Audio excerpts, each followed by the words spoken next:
SSC শিক্ষার্থীরা 3 দফা দিয়েছে ডিপ্লোমা শিক্ষককে অবজ্ঞা করার জন্য, অবজ্ঞা করে এবং তাদের ন্যায্য সুবিধা এবং তাদের দাবি, তাদের 3 দফা দাবিটা হচ্ছে গিয়ে আমাদের যে শিক্ষার্থীদের চাহিদা এবং আমাদের যেই চাকরি ক্ষেত্রে আমাদের 10ম গ্রেড এবং অন্যান্য সুযোগ সুবিধা তা নিম্নমানের নেওয়ার জন্য তারা 9ম গ্রেড থেকে 10ম গ্রেডে রাস্তা পরিষ্কার করার জন্য তারা 3 দফা দাবি গঠন করেছে এবং 3 দফার পরিপ্রেক্ষিতে সরকার তাদেরকে বিভিন্ন কমিটি গঠন করিয়াছে এবং তার যেই চলমান প্রসেস চলতেছে, কিন্তু সেখানেও আমাদের ডিপ্লোমা ইঞ্জিনিয়ারদের সংখ্যা খুব সংকীর্ণ এবং অল্প রাখা হয়েছে। বিএসসিরা 3 দফা দাবি আমাদের দিয়েছে। তারা হচ্ছে চায় আমরা ডিপ্লোমা ইঞ্জিনিয়ার নামটা ব্যবহার করতে পারবো না। তারপরে তারা আমাদের 10ম গ্রেড হচ্ছে শুধুমাত্র ডিপ্লোমাদের জন্য বরাদ্দ। এই 10ম গ্রেড চায় তারা তাদের মধ্যে ভাগ বসাতে। আমরা আমাদের জন্য এই 10ম গ্রেডটা শুধুমাত্র ডিপ্লোমাদের জন্য বরাদ্দ, এটার মধ্যে তারা ভাগ বসাতে চায় এবং 9ম গ্রেড যেটা বিএসসিতে বরাদ্দ এবং ওইটার মধ্যে হচ্ছে আমাদের ডিপ্লোমাদের জন্য 30% বরাদ্দ আছে, ওইটা আমাদের পদোন্নতি তারা চায় না। ইতিমধ্যে আপনারা দেখেছেন আমরা কর্মসূচি পালন করেছি ঢাকা সিলেট মহাসড়কে। আমাদের আজকের যে 4 দফা দাবি সেগুলো হচ্ছে প্রকৌশল অধিকার আন্দোলন কর্তৃক ডিপ্লোমা প্রকৌশলীদের প্রকাশ্যে গুলি করা ও জবাই করে হত্যার হুমকি প্রদানকারীদের সর্বোচ্চ শাস্তি নিশ্চিত করতে হবে। আমাদের দ্বিতীয় দফাটি হলো বিএসসি ইঞ্জিনিয়ারিং শিক্ষার্থীদের অযৌক্তিক 3 দফা দাবির পক্ষে পরিচালিত সকল কার্যক্রম রাষ্ট্র কর্তৃক অবিলম্বে বন্ধ করতে হবে।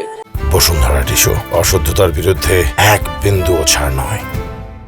আমাদের 3 দফা দাবিটি হচ্ছে কারিগরি ছাত্র আন্দোলন বাংলাদেশের উত্থাপিত যৌক্তিক 6 দফা দাবির রূপরেখা ও সুপারিশ অনুযায়ী পূর্ণাঙ্গ বাস্তবায়ন করতে হবে। আমাদের 4 দফা দাবিটি হচ্ছে ইঞ্জিনিয়ারিং 1 চ্যানেল এডুকেশন চালু করতে হবে। আজকের যে আমাদের 7 দফা দাবি ডিপ্লোমা প্রকৌশলী এবং সাধারণ শিক্ষার্থীদের যে 7 দফা দাবি এর বাস্তবায়নের জন্য আমরা আজকে আমাদের প্রকৌশলী ভাইয়েরা এবং নরসিংদী সরকারি পলিটেকনিক ইনস্টিটিউটের এবং নরসিংদীর যত বেসরকারি পলিটেকনিক আছে সকল সাধারণ শিক্ষার্থী মিলে আমরা আজকে ঢাকা সিলেট মহাসড়ক অবস্থান ব্লকেট কর্মসূচি পালন করেছি এবং আমাদের এই যৌক্তিক দাবিগুলো যতদিন না পর্যন্ত মানা হবে আমরা এর চেয়ে কঠোর থেকে কঠোর আন্দোলনে যাব আমাদের সাধারণ শিক্ষার্থী এবং প্রকৌশলী ভাইদের নিয়ে। 92-93-তে যখন এই দাবিগুলো নিয়ে আন্দোলন হয়েছিল তখন আমি রাজপথে সোচ্চার ছিলাম, ঢাকা পলিটেকনিকের স্টুডেন্ট ছিলাম। আজকে আমি এই নরসিংদী বাংলাদেশ ইঞ্জিনিয়ার ছাত্র শিক্ষক পেশাজীবী সংগ্রাম পরিষদের আহ্বায়ক নরসিংদী জেলার আমি আমার ছাত্র ভাই বোনদের সাথে একাত্মতা ঘোষণা করছি। বারবার আমরা একই দাবি নিয়ে রাজপথে কেন দাঁড়াবো?